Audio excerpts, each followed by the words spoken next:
Yeah.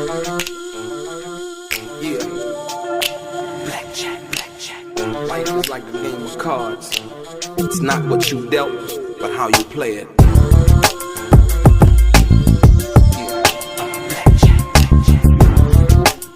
To play each situation correctly. I remember they used to laugh at a brother.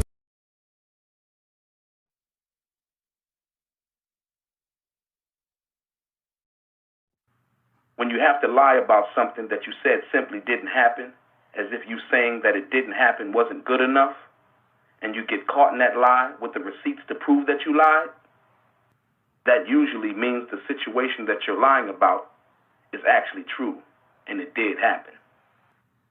Like I said in part one, I did this research to separate facts from fiction, and to set the historical narrative and record straight for all the Tupac fans and the people who respected his artwork.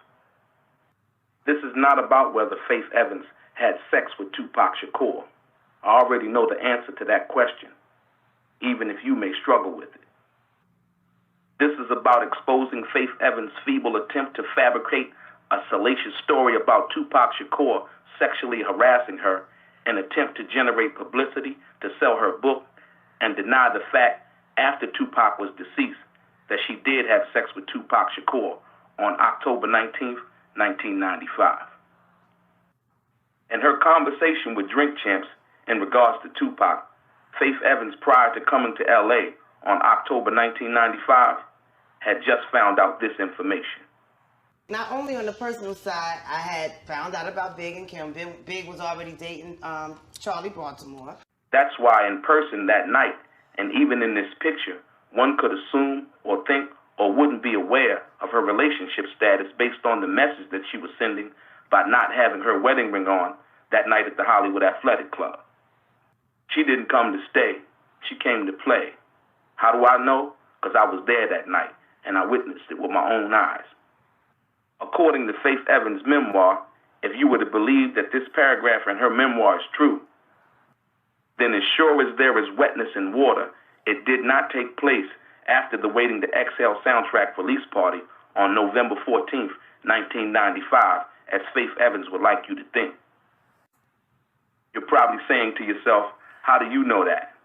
Because I've already proved in part one, beyond a shadow of a doubt, and with the receipts of the October 19th, 1995 recorded interview with LA Times reporter Chuck Phillips interviewing Tupac at Can-Am Studios, that also captures Faith Evans and Tupac recording the song, You Wonder Why They Call You Bitch.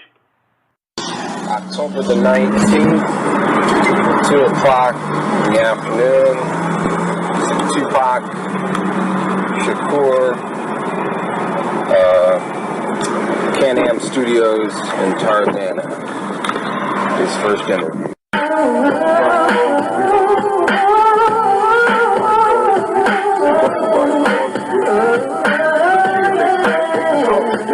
The money young women in your knees, in the locker room, take it back. I'm saying I went into the verse. That's all right. All right. Remember, we can bring you in and out whenever we want. Okay. You want to say that? Yeah. You record? Yeah. This shit mad fast. Hey, but you're doing it. Yes, You're doing it though, girl. Exactly. You are. So if what Faith is saying in that paragraph actually took place, that would mean the conversation as to her guest appearance actually took place when Faith Evans went back to Tupac's hotel that night she first met him after the party at the Hollywood Athletic Club on October 18th, 1995. Let's be even more direct and clear. Faith Evans could have sued Tupac Shakur for defamation for Hit 'Em Up, which was released on June 4th, 1996. Faith Evans also could have sued Tupac for sexual harassment for what she alleged happened in his hotel room at the Peninsula while Tupac was living, if Hit 'Em Up wasn't true, or if what she said happened at his hotel was true. But if she didn't want her husband to know that she went to Tupac's hotel room and recorded the song with him, and never mind the fact that Drew Down and Big Sight could bear witness on Tupac's behalf, as they were also in the room, that would be reason enough for Faith Evans not to file a lawsuit. It was a no-win situation.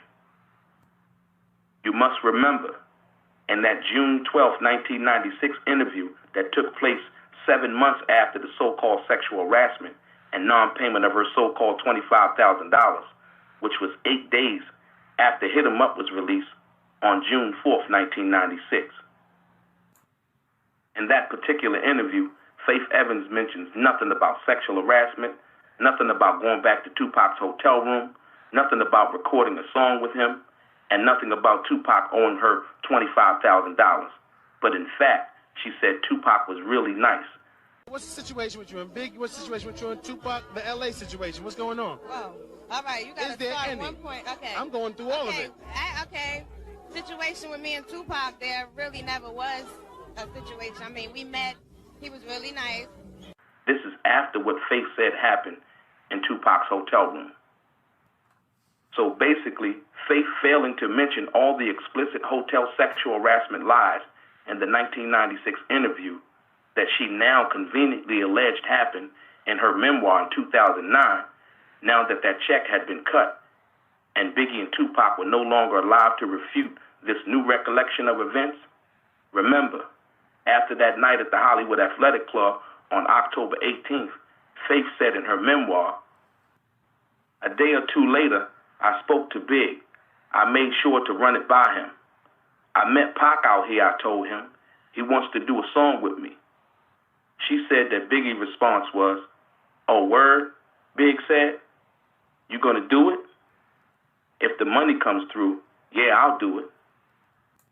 How do I know that conversation didn't take place? I know based on the fact that, number one, 2 days after the 18th of October 1995, the song "You Wonder Why They Call You Bitch" was already recorded, and that's confirmed by the Chuck Phillips recorded interview taken on October 19th, 1995, approximately at 2 p.m. So when she said she allegedly told Biggie, according to her memoir, she would do the song with Tupac if the money came through, that was a lie, because Faith did the song anyway, and she knew the money hadn't come through. You must understand, in her memoir she said she told Tupac, "It's not going to be cheap," I told him, "and I need my money up front." The constant notion from Faith Evans is that Tupac played her and used her. How can that be remotely true when Faith Evans set the terms and the price? Speaking of price, this is how much Faith Evans said that she was making per show at that time. And I was doing shows like, you know, getting like, I want to say at the time I had maybe 2 singles out, but I had a gold. My album might have even been gold, but I know I had 2 gold singles for sure. And maybe my album almost gold. I'm getting paid like $7,500 just to do 2 songs, 3 songs on a night. You know, maybe 75, 10 G's. Like, that was okay for me. But when Tupac wanted her to do just background vocals on "You Wonder Why They Called You Bitch," she claimed that he agreed to pay her $25,000. And that was the reason why Faith claimed she went back to Tupac's hotel room the second time, when she had supposedly told Tupac already, "I need my money up front." And you have to remember, in that 1996 interview, she was denying she even went into the studio with Tupac. But in her memoir, Faith wants to Jedi mind trick us into believing that she told Biggie everything. But when Biggie and Tupac were alive, she denied everything in that 1996 interview. I did a reference vocal for another group I won't name. Okay. And it ended up that they were going to try to use the vocal on Tupac's album. So I guess it was for him or whatever. I really don't know. But then I come back home and the first thing I hear it has nothing to do with his record is that me and him were like involved or whatever. That's not true at all. I mean, it was strictly business, no pleasure. It wasn't even business. It would have been business, but it never got that far. It was you and somewhere else, and then it was moved on to his project, supposedly. Pretty much. Okay. It never was moved on, and my voice is not on his album. And she didn't even have her wedding ring on that night she met Tupac. One of the most deceiving parts about her memoir is why would Faith tell Biggie on October 20th or 21st, according to her memoir, about a song that Tupac wanted to record with her when the song was already recorded on October 19th, 1995. According to Faith's memoir, we're still in the month of October 1995, and because I was there at the Hollywood Athletic Club on the night of the 18th, the day Faith is getting ready to speak of, according to her memoir, would be October 22nd. But remember, she doesn't give any dates, but I'm able to pick up on the timeline because I was there at the Hollywood Athletic Club on the 18th. And she said the next day, which would be October 22nd, 1995, according to her memoir, I got a page from Pac, and I called him back, and we had small talk for a minute. So what are you working on out here? He asked. I did a song on the Waiting to Exhale soundtrack, I told him. I'm going to the release party for that. And then Faith says that Tupac allegedly said, yeah, I'm going to that too, he said. So you still down to do a song with me? I've already proven the fact that the song was done on October 19th, 1995. And I need you to understand that the Waiting to Exhale soundtrack release party was on November 14th, 1995. Remember, according to her memoir, Faith didn't see Tupac again after the alleged sexual harassment on October 19th. So now Faith would have us believe, according to the timeline in her memoir, that Tupac is now paging her in reference to what she's working on October 22nd, when the actual date Tupac would have made that call, if Faith was telling the truth, would be November 13th, 1995, the day before the Waiting to Exhale soundtrack release party. This is very important because in Faith Evans' own words, she's making none of what she said in regards to the alleged Tupac sexual harassment / oral sex proposition true. Follow me. According to Faith Evans in her memoir, she says, the next night was the party for the release of the Waiting to Exhale soundtrack. According to the timeline presented in her memoir, Faith would have you think the party is on October 23rd, 1995, but in reality, the party actually took place on November 14th, 1995,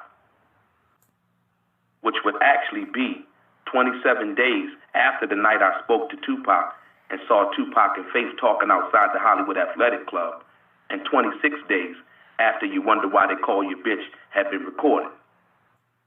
It's the night of the party for the Waiting to Exhale soundtrack, and this is what Faith says allegedly happened according to her memoir. My cell phone rang. What up, Faith? Where you at? It was Tupac. I told him I was at the party for the soundtrack. Word, he said. I'm here too. Where are you? I need to remind you, this is the same Tupac Shakur that allegedly made these comments, according to Faith's memoir, on October 19th, 1995, at his hotel after recording You Wonder Why They Call You Bitch. The situation with the money is like this, he said. If I give it to you, then you my bitch. You heard me. You gotta be my bitch. So you not trying to suck my dick? You know you want to suck my dick, bitch. Don't lie. Well, all right then, fucking bitch. You want to leave? Tell the driver to take you home. The limo is still out there. Get the fuck out. He never came down, was Faith Evans' direct quotes, according to her memoir, as to never seeing Tupac again after that night in his hotel room. Remember, Faith Evans still has us in the month of October, according to her memoir, but in reality, it's November 14th, 1995. According to her memoir, while at the Waiting to Exhale party, Faith Evans made an observation about Tupac, which would make the alleged sexual harassment on October 19th in Tupac's hotel room a complete and utter fabrication. Tupac seemed cool to me. There was nothing about him personally that made me uncomfortable. This is the same Tupac who allegedly said all of those sexually harassing and degrading things to Faith Evans 26 days earlier. It's now November 14th, 1995, but in her book, she wants you to believe it's October 24th, 1995. Another thing that struck me as odd was at the party, according to Faith's memoir, She said, I introduced him to my friend Nikki, and we chatted until it was time to hit the red carpet. Mind you, this is while sitting in Faith's limousine, supposedly waiting to go into the Waiting to Exhale party. But the truth of the matter is, Nikki from Brownstone didn't need an introduction, as she was at the Hollywood Athletic Club that night. You don't have to believe me. Here's the picture. Tupac already met Nikki. And one of the most deceitful quotes from Faith Evans' memoir is, as she was walking the red carpet with Tupac, she said, I wanted to walk up to each person and tell them, I'm not actually with Tupac. He just jumped in my car a few minutes ago, and I met him for the first time yesterday. The craziest part about that, as you know as well as I do, because I was there that night, and based on the picture, is that Faith met Tupac on the 18th of October.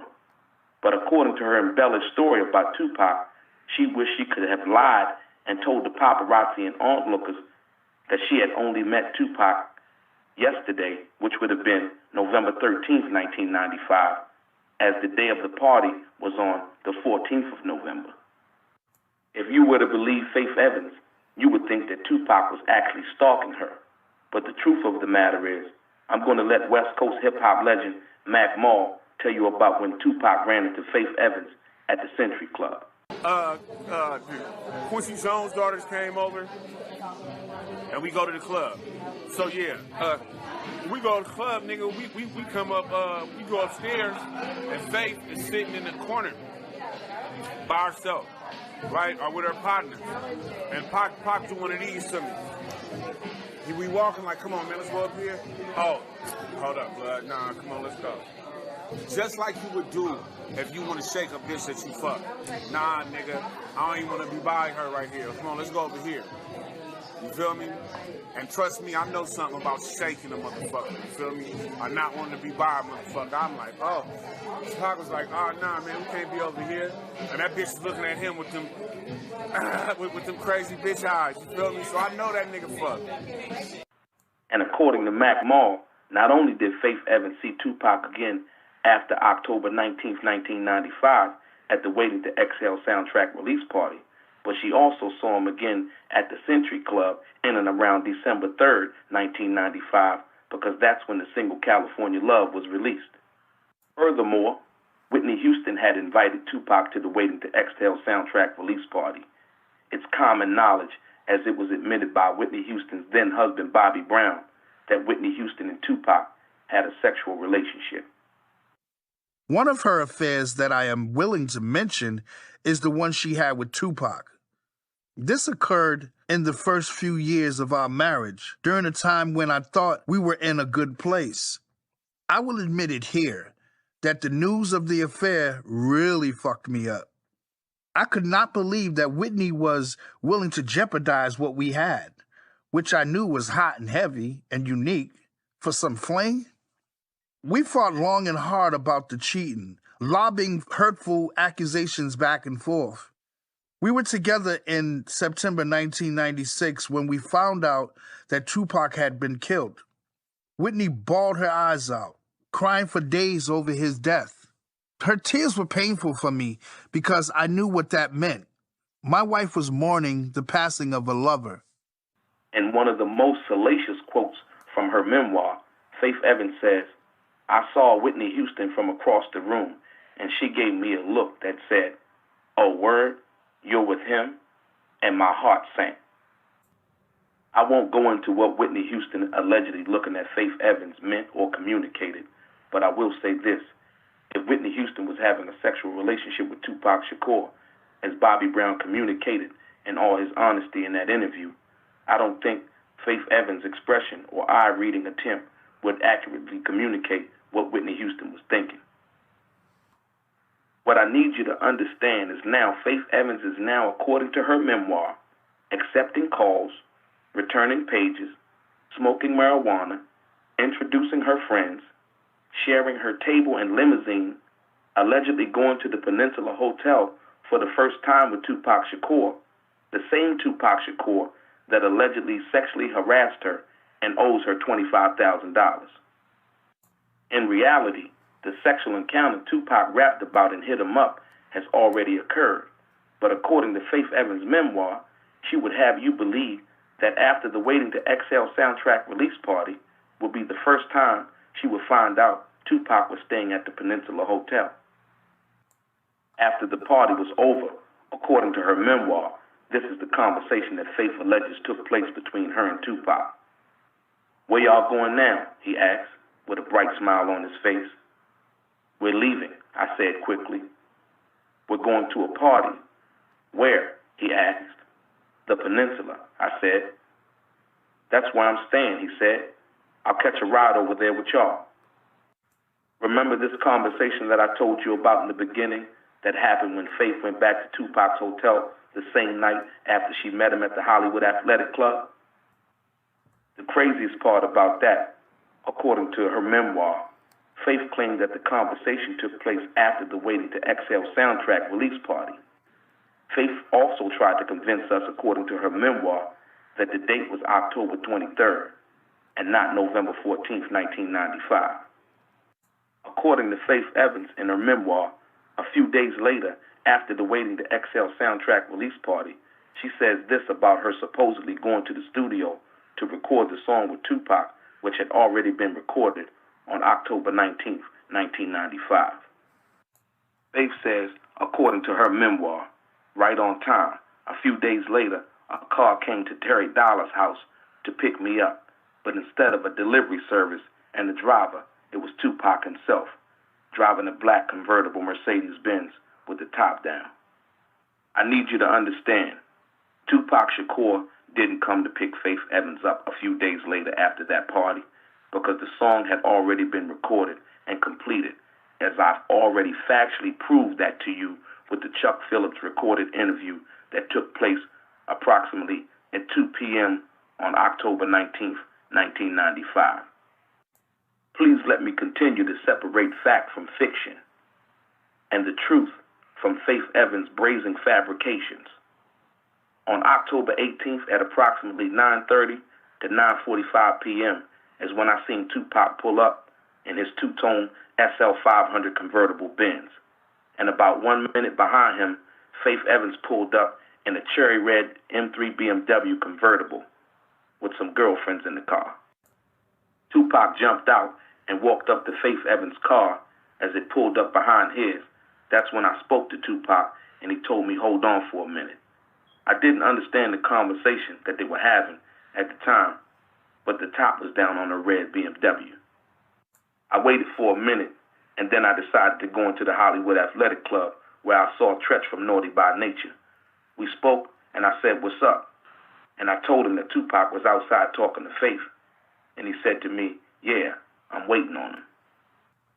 We started to chit-chat, and as I looked to my right, I looked over, and I was like, "Yo, is that Arnell Simpson?" And Tretch replied, "Yeah, she with me." And I turned around and looked at him and said, "My man." If you weren't there at the Hollywood Athletic Club that night, like I was, you wouldn't have known that Biggie, when he wrote his hit song Hypnotized, and he said, "Dare I squeeze 3 at your cherry M3, bang every MC easily, busily," you wouldn't have known that he was throwing a subliminal shot at Faith. That night at the Hollywood Athletic Club, the word had got back to Biggie that Faith Evans was hanging out with Tupac that night. Remember when Faith, according to her memoir, said she called Biggie and talked to him 1 or 2 days after the night she met Tupac? But according to Faith's Drink Champs interview, Biggie was also trying to call her, but she was ignoring his calls. I told Big I met Pop. Like, I would avoid Big's calls sometime to that producer's house that I was working with, just on my little bullshit, you know. We did dumb shit. So did she call Biggie and run it by him like she said in her memoir? Or did she finally take his call after ignoring it, like she said on Drink Champs? You must remember, Hit 'Em Up wasn't released yet. Those pictures from the Hollywood Athletic Club weren't released yet. And there were no other articles other than the Vibe interview while Tupac was in prison. So for Faith to say that she didn't know about Tupac's feelings as it related to Biggie and the Quad Studio shooting after the April 1995 Vibe interview would be disingenuous. She knew. But she still made the conscious decision to not only associate with Tupac, but also to record a song with him.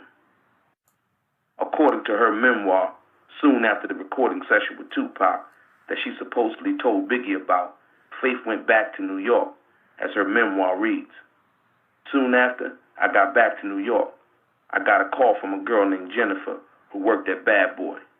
Yo, have you heard? Big is pissed off. Why would Biggie be pissed off? After all, Faith says she told him about Tupac wanting to do a song with her, or did she tell him? You must remember, during that 1996 interview, when Biggie was still alive, Faith was saying this. What's the situation with you and Biggie? What's the situation with you and Tupac? The LA situation. What's going on? Whoa. All right, you got to start at one point. Okay. I'm going through all of it. Okay.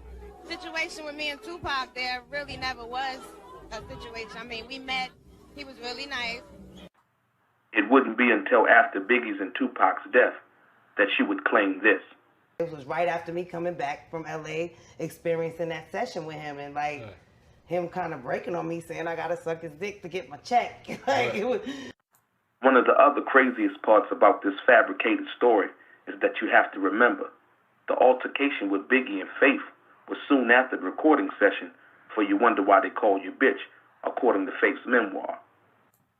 Like I said before, that studio session factually took place on October 19th, 1995, which was the night Faith claimed she endured the alleged degrading sexual harassment from Tupac in his room at the Peninsula Hotel. So that would mean after the altercation with Biggie in New York, according to her memoir, Faith came back to LA to attend the Waiting to Exhale soundtrack release party. It is a fact that in her memoir, Faith Evans wanted it to appear as if the Hollywood Athletic Club, the studio session, and the Waiting to Exhale soundtrack release party all happened just days apart from each other in October 1995. And the reason Faith Evans wanted it to appear that way is because it would have made her fabricated story, or better yet lie, about Tupac sexually harassing her more believable. And it would also conceal, or better yet hide, the fact that 26 days had passed since the studio session on October 19th until she would return to Los Angeles and would run into Tupac again at the soundtrack release party. In fact, the pictures from the soundtrack release party would totally annihilate Faith Evans' fabricated story about her never seeing Tupac again after that night at the Peninsula Hotel. And the most pivotal part in her whole memoir is the fact that Faith Evans made an observation of Tupac, according to her memoir, while at the soundtrack release party, when she said, Tupac seemed cool to me. There was nothing about him personally that made me uncomfortable. That comment by Faith Evans totally exonerates Tupac and annihilates Faith Evans' fabricated story about Tupac degrading and sexually harassing her. It was a lie. Period. You must understand, for Faith Evans' salacious Tupac sexual harassment story to have worked, she needed us to believe her very long list of lies mixed with the short truth. And that truth is, Faith met Tupac Wednesday, October 18th, 1995 at the Hollywood Athletic Club, and she went back to his hotel with him that same night. That's where the conversation regarding the specifics of Faith Evans' guest appearance and where Tupac would confirm with Faith that he was sending her a car to go to the studio, among other things. The next day, on October 19th, 1995, Tupac and Faith were in the studio recording You Wonder Why They Call You Bitch.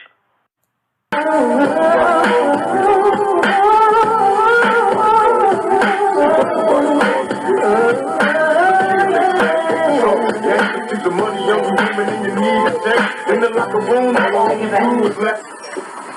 Take it back. I'm saying I went into the verse. That's all right. All right. Remember, we can bring you in and out whenever we want. You want to say that? Yeah. You want to chorus? Here we go. The shit mad fast to be serious. Hey, but you're doing it. You're doing it though, girl. Exactly, you are. And after the studio session, Faith and Tupac went back to his hotel again, as confirmed by Drew Down, who opened the door when they reached the hotel. Yes, this is true. This is true. The Pac down, knockdown fight. Yes. And whoever say, yeah, hello, I was there. One of the people Tupac called after having sex with Faith was a former lover and die-hard loyal friend who kicked in those prison doors to go visit Tupac every time she got a chance while he was in jail. Delray Smith is her name, and this is what she said Tupac told her immediately after. A couple weeks before I went to visit him in L.A., one afternoon I'm in Queens at my girlfriend's house and my pager goes off, so I call back, it's him on the phone, and he's like, yo, I did it. I'm like, did what? I'm like, what you did? This nigga's like, I fucked Faith. He was like, she just left my hotel room. I was like, oh, shit. Like, I can't believe, I couldn't believe you did it, but damn, that fast. Okay. He's like, yeah. He's like, I had her in the studio. She did a track for me. He was like, he was like, that shit was easy. I was like, all right, And, I was in shock. I mean, we spoke about it, but, I just was like, damn, that nigga, he did that shit. So when I went out to L.A. and he took me to the studio, one of the tracks that he played for me, I think it was pretty much the first track he played for me was, the unreleased Wonder Why They Call You Bitch with her vocals on there. And he was showing me, and I was like, oh, shit. Okay. And he was telling me how, he took her down, but he was like, it was hard for him to get focused, to get his dick hard, because he didn't really want to smash in the first place, but he was like, she was Big's wife, so she had to get it, collateral damage. Isn't it ironic that Tupac was charged in New York with the rape of someone he didn't have sex with on the night in question? And in fact, that was proven in court. But Tupac was actually found guilty of sexual abuse for forcibly touching the buttocks of a girl who admitted to giving Tupac oral sex the first night she met him on the nightclub dance floor. And that same girl filed a civil lawsuit, and Tupac settled. Tupac was sentenced to 4.5 years in jail, and his co-defendants' charges were dismissed. The assistant DA, Melissa Morges, had admitted that she specifically went after Tupac because of his reputation and accused crimes elsewhere. She was referring to Tupac shooting 2 off-duty police officers in Atlanta and getting off with it because they were exposed as corrupt and drunk at the time of the incident. And isn't it ironic that Tupac, who admitted to having sex with Faith Evans, who would then write a book and profit by saying that she didn't have sex with Tupac, and that same Faith Evans, in turn, would lie and say Tupac sexually harassed her by saying that Tupac said, saying I gotta suck his dick to get my check. Like, it was... Wait, who? Rest in peace, Tupac Shakur and Biggie Smalls. The truth has finally been revealed. Straight Game.